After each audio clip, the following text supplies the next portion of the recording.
रुक जाना नहीं तू कहीं हार के, कांटों पे चल के मिलेंगे साए बहार के। रुक जाना नहीं तू कहीं हार के, कांटों पे चल के मिलेंगे साए बहार के।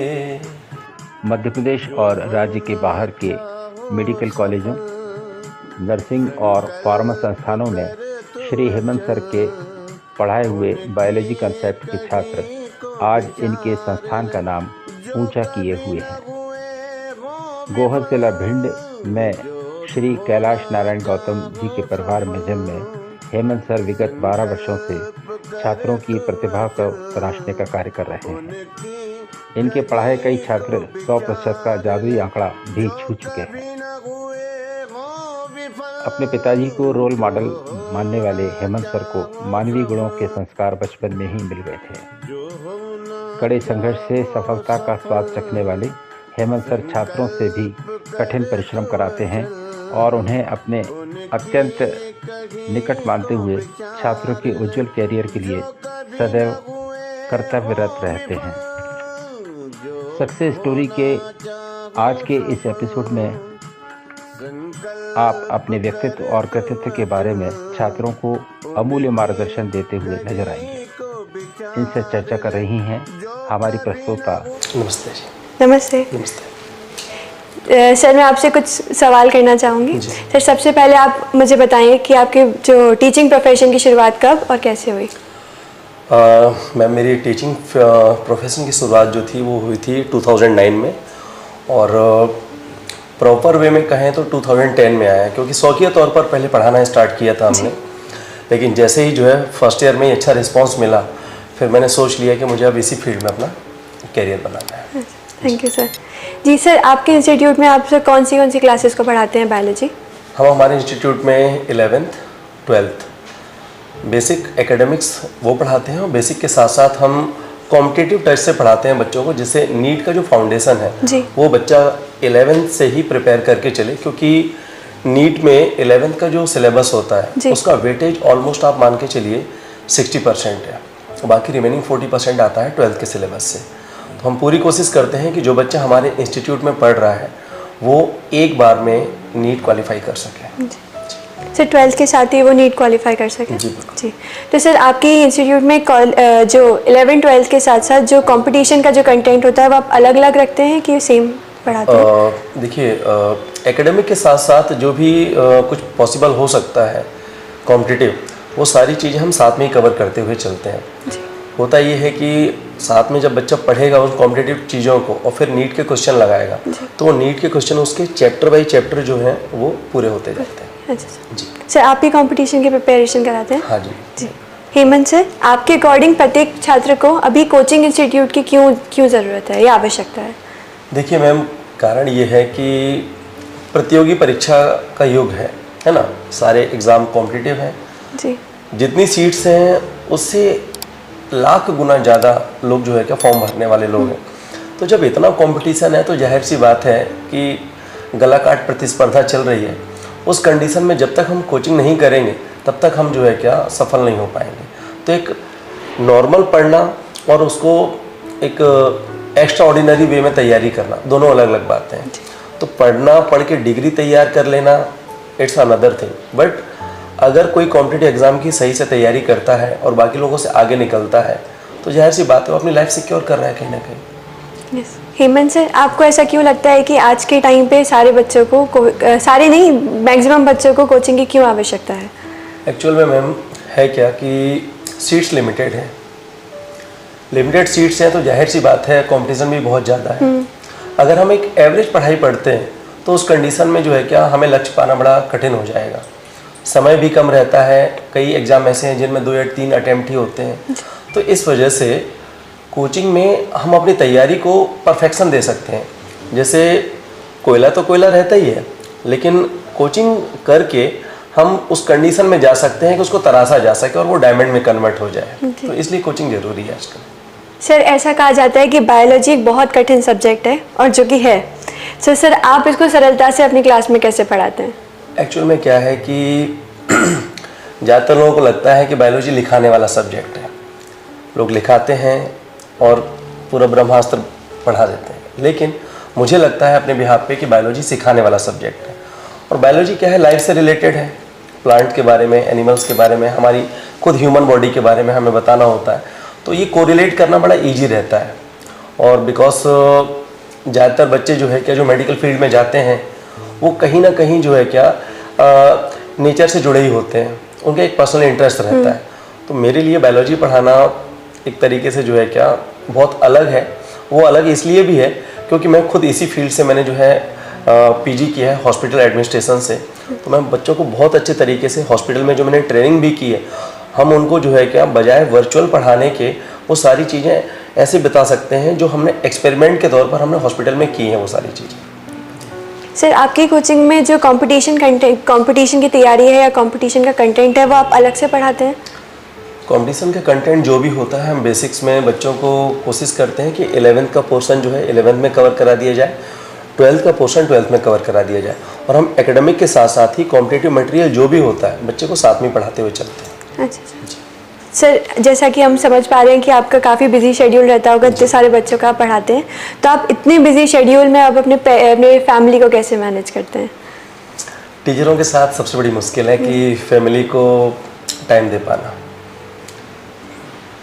जैसे वे कंडीशन होती है वसुधैव कुटुंबकम कि सारा विश्व ही हमारा जो है क्या परिवार है, तो मैंने ये मान लिया कि पूरा जो मेरे बायोलॉजी के बच्चे हैं, स्टूडेंट हैं, वो एक मेरा परिवार है।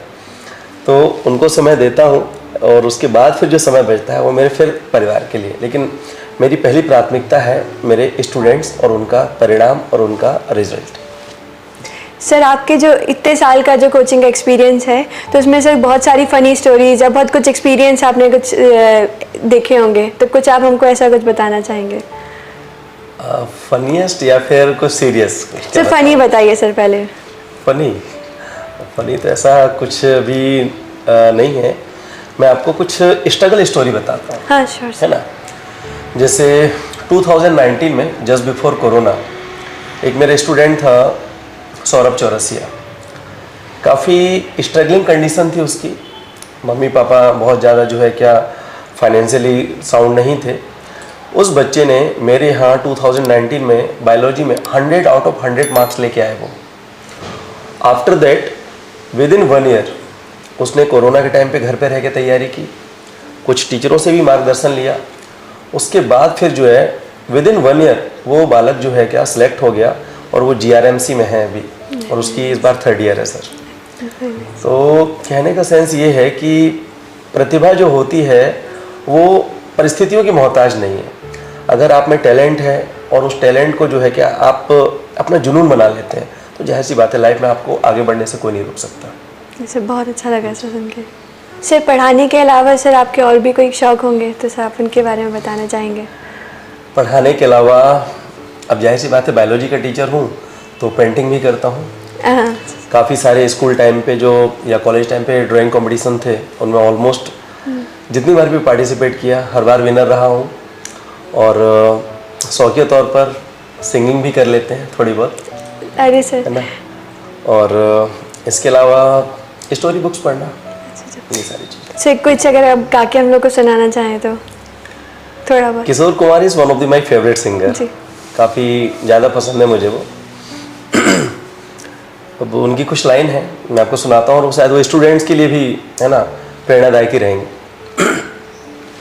गला ज़्यादा अच्छा नहीं है, पढ़ा पढ़ा के खराब हो गया गला। रुक जाना नहीं तू कहीं हार के, कांटों पे चल के मिलेंगे साए बहार के। रुक जाना नहीं तू कहीं हार के, कांटों पे चल के मिलेंगे साए बहार के। Thank you sir. सर आप अपने जीवन में रोल मॉडल किसको मानते हैं? एक्चुअल में मेरे रोल मॉडल मेरे पिता हैं, क्योंकि उन्होंने सिखाया है स्टार्टिंग में किस तरीके से संघर्ष करना है। बुरी चीज़ों से कैसे बचना है, संगति अच्छी क्यों रखना ज़रूरी है। तो बेसिकली सारी चीज़ें मुझे अपने पिता से मिली हैं गुणों के रूप में सीखने के लिए, और उन्हें एक चीज़ सिखाई, ईमानदार रहना। अगर हम अपने काम के प्रति समर्पित हैं और ईमानदार हैं तो हमें सफल होने से कोई नहीं रोक सकता। संगति के बारे में हमेशा वो एक बात कहते हैं कि संगति परिस्थितियों पर निर्भर करती है। जैसे एक मक्खी है, अगर वो मक्खी जो है क्या सब्जी तौलते समय उस तराजू पर बैठ जाए तो सब्जी के वजन पर कोई खास फर्क नहीं पड़ने वाला, लेकिन वही मक्खी अगर जो है क्या सुनार या सोने तौलने वाले के जो है तराजू पर बैठ जाए तो काफ़ी फर्क पड़ता है। तो कहने का मतलब ये है कि संगति जो होती है वो जाहिर सी बात है कहीं ना कहीं आपको प्रभावित करती है, और संगति से ही हम जो है क्या अच्छे या बुरे बन सकते हैं। हेमंत सर, थोड़ा सा ये बताइए कि जो फाइनेंशियली अनस्टेबल बच्चे हैं वो अगर आपकी कोचिंग में पढ़ना चाहते हैं तो आप उनकी मदद कैसे करते हैं? देखिए नैना जी, जो भी फाइनेंशियली स्ट्रांग नहीं है बच्चे, तो उनके लिए हम क्या करते हैं, जितना हो सकता है हमसे उतना फ़ीस में हम ऑफ कर देते हैं। अगर बच्चा बिल्कुल भी फ़ीस देने में कैपेबल नहीं है तो हम उसको 0 फीस में भी पढ़ाते हैं, बस उसमें टैलेंट होना चाहिए। ऐसा ना हो कि हम उसको फ्री में पढ़ाएं और फिर वो जो है हमारी मेहनत का दुरुपयोग हो। तो हम चाहते हैं कि जिस व्यक्ति को, जिस बच्चे को हम मेहनत से पढ़ा रहे हैं या फ्री ऑफ कॉस्ट पढ़ा रहे हैं, तो वो कहीं ना कहीं अपनी लाइफ में जो है ऊंचाइयों पर पहुँचे। तो उसमें उसकी खुशी तो है ही सही, लेकिन इसमें हमारा सम्मान और हमारी खुशी भी है। हेमंत सर, आपके अकॉर्डिंग पहले की जो कोचिंग्स हुआ करती थी और अभी जो कोचिंग है उनमें क्या डिफरेंस है? देखिए नैना जी, पहले जो क्लासेस हुआ करती थी उसमें क्या है, बच्चे का पास हो जाना सफिशिएंट था। बच्चे का अगर स्टार्टिंग में अगर अपन 10 से 15 साल पहले की बात करें तो बच्चा अगर जो है फर्स्ट डिवीज़न ले आया, मतलब उसके परिवार में खुशियाँ, बढ़िया, बहुत अच्छा। लेकिन आज कंडीशन ये है कि 90%, 95% की भी कोई वैल्यू नहीं हो रही है। ऑलमोस्ट सारे बच्चे ये चाहते हैं, सारे बच्चों के पेरेंट्स ये चाहते हैं कि उनका बच्चा जो है सबसे ज़्यादा नंबर लेके आए अपनी क्लास में, अपने स्टेट में या अपने डिस्ट्रिक्ट में टॉप पर रहे। तो प्रतिस्पर्धा पहले से बढ़ी है, पहले की तुलना में। हेमंत सर, इस टीचिंग प्रोफेशन में आपका संघर्ष कैसा रहा या आपको किन किन चुनौतियों का सामना करना पड़ा? जाहिर सी बात है नैना जी कि जब शुरुआत होती है तो संघर्ष तो करना पड़ता है, लेकिन बच्चों का और अन्य सभी लोगों का, परिवार का, सभी का सहयोग मिला और धीरे धीरे जो है क्या कोचिंग स्टेबल हो गई, रिजल्ट अच्छे आते गए। और एक समय ऐसा भी था जब मैं इस फील्ड में नया था तो लोगों का, शिक्षक वर्ग का ज़्यादा सहयोग नहीं मिलता था शुरुआत में, लेकिन जैसे जैसे रिजल्ट बनते गए तो सभी लोगों का सहयोग मुझे जो है क्या मिलने लगा। अब जो मेरे फेवर में नहीं थे वो भी बाद में मेरे फेवर में आ गए। तो बस 2 पंक्तियां हैं उन लोगों के लिए कि जब जेब में होते हैं पैसे तो लोग पूछते हैं आप हैं कैसे। जब जेब में होते हैं पैसे तो लोग पूछते हैं आप हैं कैसे। जब हो जाओगे कंगाल तो नहीं पूछने आएगा कोई हाल। जब हो जाओगे कंगाल तो कोई नहीं पूछने आएगा आपका हाल। जिनके ना आते थे जवाब उनके सलाम आने लगे। जिनके ना आते थे जवाब उनके सलाम आने लगे।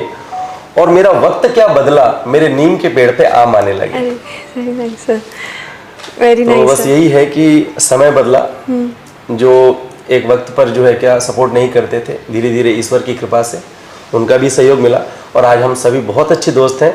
और मुझे लगता है कि जैसे राम जी जब समुद्र सेतु का निर्माण, राम सेतु का निर्माण कर रहे थे, तो मुझे लगता है कि हर व्यक्ति का जो सहयोग है वो मायने रखता है। जैसे उस समय बताते हैं कि कोई छोटी गिलहरी थी, वो अपने आप को पानी में गीला कर लेती थी, जाके फिर रेत में जो है क्या वो लोटपोट हो जाती थी, और जितने उसमें रेत के कण उसके शरीर पर चिपक जाते थे वो उतने उस पुल पर जो है क्या झड़ा के आ जाती थी। तो ऐसा ही कुछ है मेरी भी सफलता में। मेरे मित्र बंधुओं के अलावा अन्य सभी जो लोग मुझसे जुड़े हुए हैं, हर छोटे बड़े व्यक्ति का जो है सहयोग है और आज उन्हीं की मदद की बदौलत मैं इस जगह पर हूँ। हेमंत सर, इस चैनल के माध्यम से हमारे जो बायोलॉजी के स्टूडेंट्स हैं उनके लिए आपके पास क्या संदेश है? जितने भी मेरे स्टूडेंट्स हैं और जो लोग मुझे जानते हैं, उन सभी विद्यार्थियों के लिए मेरा एक संदेश है कि वह पथ क्या पथिक कुशलता क्या, वह पथ क्या पथिक कुशलता क्या, जिस पर बिखरे सूल न हो, जिस पर कांटे न बिखरे हो। वह पथ क्या पथिक कुशलता क्या, जिस पर बिखरे सूल न हो। नाविक की धैर्य परीक्षा क्या, यदि धाराएं प्रतिकूल न हो। यदि हमारे जीवन में असफलताएं नहीं आएंगी, संघर्ष नहीं होगा, धाराएं प्रतिकूल नहीं होंगी, तो हम निखरेंगे नहीं। और जाहिर सी बात है, निखरने के लिए हमें बाधाओं से टकराना पड़ता है। और एक वक्त ऐसा आता है जब सारी बाधाएं आपके सामने से हट जाती हैं, किनारा कर जाती हैं और आप अपने लक्ष्य तक पहुंच जाते हैं। हेमंत सर, आपने बहुत ही अच्छी बात बोली और मेरे ख्याल से सभी बच्चों को इसको फॉलो करना चाहिए, इन सारी बातों का अनुसरण करना चाहिए। सर, आपकी इस कोचिंग से छात्रों को किस तरह लाभ हुआ है? नैना जी, ऑलमोस्ट आप ये मान के चलिए कि एमपी और एमपी से बाहर भी जितने भी गवर्नमेंट मेडिकल कॉलेजेस हैं और प्राइवेट मेडिकल कॉलेजेस हैं, ज़्यादातर मेडिकल कॉलेज में मेरे पढ़ाए हुए स्टूडेंट्स हैं। ग्वालियर के जितने भी नर्सिंग संस्थान और फार्मा संस्थान हैं, उसमें से आप ये मान के चलिए कि हर दूसरा और तीसरा स्टूडेंट मेरे संस्थान से निकला हुआ है। हेमंत सर, ये तो बहुत ही अच्छी बात है कि पूरे देश भर के विभिन्न इंस्टीट्यूट्स में आपके स्टूडेंट आपका नाम रोशन कर रहे हैं। हेमंत सर, आपकी इस सफलता में आपके परिवार की क्या भूमिका मानते हैं आप? जाहिर सी बात है, हर व्यक्ति की सफलता में परिवार एक धुरी का काम करता है, just like a backbone of the body, अगर बायोलॉजी की लैंग्वेज में कहें। मेरे परिवार में बिफोर मैरिज मेरी माता जी, आफ्टर मैरिज माता जी और जो हमारी धर्मपत्नी जी हैं वो, तो दोनों ही लोग जो है क्या कहीं ना कहीं मेरी सफलता के लिए बिल्कुल सुबह से लेकर शाम तक जो है क्या लगे रहते हैं। और पूरा परिवार इंक्लूडिंग फादर, मेरी गुड़िया, सभी लोग, तो परिवार का जो भी कुछ कंट्रीब्यूशन है उसके लिए शब्द नहीं है, अमूल्य है वो तो। सर, चलते चलते हमारे जो कार्यक्रम है सक्सेस स्टोरीज, इसके बारे में आप कुछ कहना चाहेंगे? आपका जो कार्यक्रम है इसके लिए मैं आपको बधाई देता हूँ और मैं चाहता हूँ कि हर वो व्यक्ति जो अपने फील्ड में आज एक नए मुकाम पर है, सफलता की सीढ़ियाँ चढ़ चुका है, आपका ये जो चैनल है अनिल आनंद प्रोडक्शन, वो उनको कवर करे और ग्वालियर के जो लोग हैं, छात्र हैं और भी व्यक्तित्व हैं, वो लोग भी उन सफल शख्सियत से जो है रूबरू हों और उनको अपनी प्रेरणा स्रोत मान के जो है कि जीवन में वो भी मेहनत करें और अपने लक्ष्य को हासिल करें। और बायोलॉजी स्टूडेंट्स आपके पास आएँ और आपसे मिलें और आपके इंस्टीट्यूट में ज्वाइन करें, हम लोग भी यही विश करेंगे। बहुत बहुत धन्यवाद आपको, शुक्रिया। जैसे कि हमारी परंपरा है कि कार्यक्रम के अंत में हम अपने अतिथि को एक मोमेंटो देते हैं, तो अनिल जी और आनंद जी हेमंत सर को एक मोमेंटो देना चाहेंगे।